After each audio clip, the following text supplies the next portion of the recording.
Bob's this virtual creature, kind of like a Tamagotchi, came from a dream of a snake that would fractalize into a tree. And I thought that could be, if an animal could wear its kind of mental cognitive architecture as its body, you could understand its physical growth as its mental growth. And so I worked really hard on trying to create an AI in the form of a creature, and the creature being itself a kind of composition. And when friends of mine who are painters, they always talk about artworks where you have to mind the edges. And I always thought, if you took a creature as a compositional space, its edge is how it's born and how it dies. And the journey or the life path in between is sort of the content of that life. And so I really wanted to find a structure for that. So I decided I'm going to make Bob this creature. And one of the biggest pain in the asses was to make the AI for Bob in a way that was truthful to something that I thought, at least at an animal level, felt like, I don't know, how an animal would actually learn.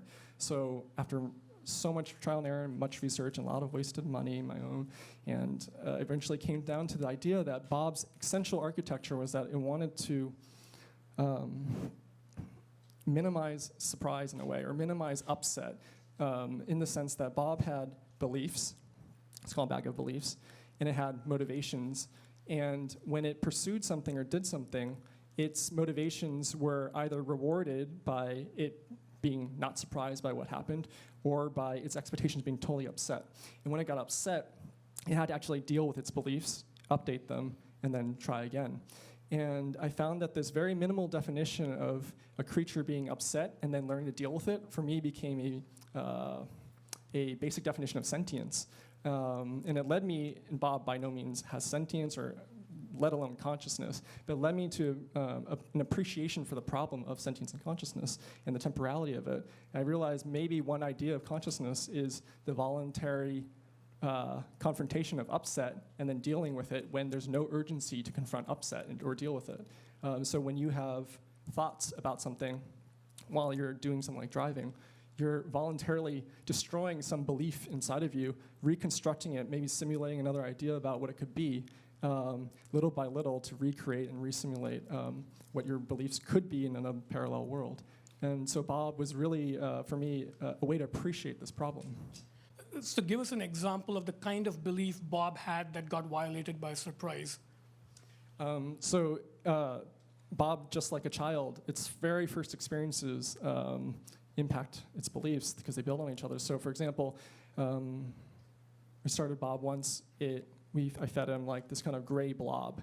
The gray blob was edible, so I thought, oh shit, gray food this is the stuff of life. Then I gave it a gray bomb. Blew up in its face, all its limbs got torn. It felt a tremendous amount of pain, super upset. Pain, literally physical pain, and then the motion of that upset. Emotion was literally the signal. I found it like a good use, like a technical use of emotion, was the signal to tell its inference engine to update that belief that now something that was gray, it had a rule for what gray was because it learned it from the first experience, applied it incorrectly to this gray bomb. And now it had to create a new rule that somehow distinguished the gray food from the bomb. So then it had to like hold the memory of that gray food and hold the memory of that gray bomb and then decide what was different between them so that it wouldn't do that again. And it made me also realize that memory is not just for remembering. It's for remembering the things that you haven't figured out yet and that really like screwed with you and you haven't resolved. I think this maybe ties more into stuff to do with PTSD and how not re-experiencing deeply traumatic memories actually makes the problem never go away and haunts you in your dreams.